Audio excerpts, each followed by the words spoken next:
নমস্কার। মায়ের কথা আলোচনার আজকের পর্বে আপনাদের সবাইকে স্বাগত।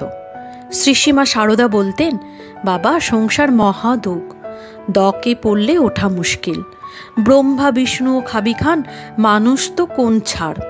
সারদা দেবী সেই দ থেকে উদ্ধারের উপযুক্ত উপায় হিসাবে বলেছেন তার নাম করবে। নাম করতে করতে তিনিই একদিন কাটিয়ে দেবেন। তিনি না কাটালে কি উদ্ধার পাওয়া যায়? খুব বিশ্বাস রাখবে। সংসারে যেমন মা বাপ ছেলেদের আশ্রয়স্থল, তেমনি ঠাকুরকে জ্ঞান করবে। এই সদা দুঃখময় সংসারে সিলেটের ক্ষীরোদবালা রায়ের মন মোটেই বসছে না। তিনি একদিন শ্রী মায়ের কাছে এসে বললেন, মা, সংসারে আমার মন মোটেই বসে না। আমি কত কষ্টে যে সংসারের মধ্যে বাস করি তা তুমি অবশ্যই জানো। আমার এই প্রার্থনা, আমাকে সংসারের মধ্যে রেখো না মা। ওই প্রার্থনা শুনে শ্রীমা বললেন, তোমাদের আবার সংসার কি মা? তোমাদের সংসারও যা, গাছতলাও তাই। সংসার কি তিনি ছাড়া? তিনি সবখানেই আছেন।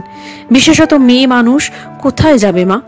তিনি যেখানে যেভাবে রাখেন সেখানে সেভাবেই সন্তুষ্ট থেকো।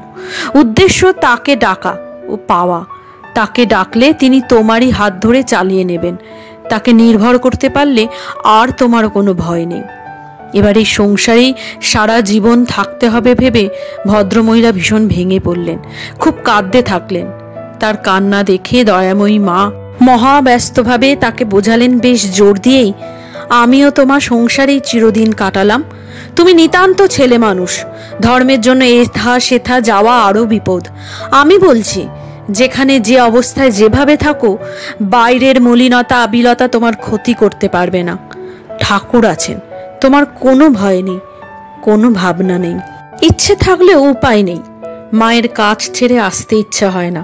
সংসারী মানুষ, আসতেই হয়। আবার ইচ্ছে হলেই মায়ের কাছে আসাও যায় না। সংসার অন্তরায়। কখনো 2-1 দিন বাদে, আবার কখনো বা 7 দিন বাদেও মায়ের কাছে এসে মাকে কাছে পাওয়ার একটু সময় পাওয়া যায়। তাই মনে বড় দুঃখ। মা জানতে পেরে বললেন, দুঃখ কেন মা? সংসার তো ঠাকুরই দিয়েছেন, ওটা তো তোমাদের কর্তব্য। কর্তব্য সেরে তবে তো আসবে। এই যে সুধীরা, সুমতি, সরলা, এরাও তো নিজের নিজের কাজ সেরে তবে আসে। ইচ্ছে হলেই তো আর হয় না মা। ইচ্ছে পূরণ তো মানুষের হাতে নয়, তার ইচ্ছে সব হয়। শ্রীমতী সুহাসিনী দেবীর স্মৃতিকথায় উল্লেখ আছেন, মা শিশুদের সরলতার কথা, তাদের পবিত্র স্বভাবের কথা বলেছিলেন।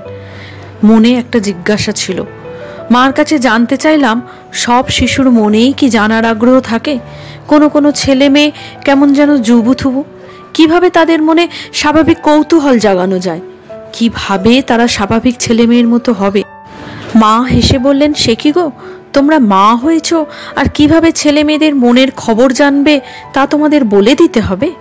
শোনো, ওদের সাথে খুব সহজ সরলভাবে মিশতে হয়, গল্প করতে হয়। ওদের বয়সী ছেলে মেয়েদের সঙ্গে খেলা করতে দিতে হয়। ওদের বেশি বকাঝকা করতে নেই, মারতে নেই। ওদের বেশি বকাঝকা করলে, মারধর করলে ওরা ভয়ে জবুথুবু হয়ে যাবে, দূরে সরে যাবে। ওদের ভালোবেসে বুঝিয়ে দিলে ওরা সহজে বুঝবে। ওদের প্রশ্নকে ধমক দিয়ে বা ভয় দেখিয়ে থামিয়ে দিতে নেই। ধমক দিলে বা ভয় দেখালে ওরা কোনো কিছু জিজ্ঞেস করতে ভয় পাবে। ওদের মনের স্বাভাবিক বিকাশ বাধা পাবে। মায়ের এই অমৃত বাণী ভূমিকালের প্রতিটি শিশুর মায়ের কাছে এক শিক্ষণীয় বিষয় হয়ে রয়ে গেল। শ্রী মায়ের মহিমা সম্পর্কে বলতে গিয়ে স্বামী প্রবুদ্ধানন্দজি মহারাজ বলেছেন, যে কোনো সমস্যায় কোনো জ্যোতিষ, নীলা, পলা কিছুরই প্রয়োজন নেই। যদি বাড়িতে মায়ের একটি ছবি রাখা হয় ও নিত্য মায়ের সঙ্গে কথা বলা হয়, পরিষ্কার বাংলায় মনের আকুতি নিয়ে তার সামনে বসে সব সমস্যার কথা তুলে ধরুন, দেখবেন সমস্যা সমাধানের হাল আপনি পাবেনই পাবেন। পরিবর্তে মা কোনো বেনারসি, মিষ্টি বা গয়না কিছুই চান না। শুধু আকুলতার মা ডাকতে পারলেই হলো। রোজকার সুখ দুঃখ সবই বাড়ির সন্তান হিসাবে নিজের মায়ের সঙ্গে বিনিময় করুন। মা সব দেখবেন। জয় মা, জয় মা জগৎ জননী শ্রীমা সারদা। আজকের আলোচনা এ পর্যন্তই। কেমন লাগলো তা অবশ্যই আমাকে কমেন্ট করে জানাবেন। ভালো লাগলে লাইক শেয়ার করতে কিন্তু ভুলবেন না। আর যদি চান এই ধরনের আলোচনা নিত্যসঙ্গী হতে, তাহলে আমার চ্যানেলটা সাবস্ক্রাইব করে নিতে ভুলবেন না। আপনারা আমাকে ফেসবুক ও ইনস্টাগ্রামও ফলো করতে পারেন, লিংক ডেসক্রিপশন বক্সে দেওয়া আছে।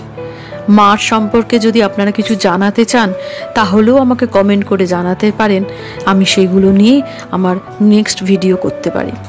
ভালো থাকবেন, সুস্থ থাকবেন, মায়ের আশীর্বাদ আপনাদের সকলের ওপর বর্ষিত হোক এই প্রার্থনা জানাই। মায়ের সমস্ত বাণী উপদেশ যেন আমাদের চলার পথে পরম পাথেয় হয়ে উঠুক, এই প্রার্থনা জানিয়ে আজকের পর্ব এখানেই সমাপ্ত করছি।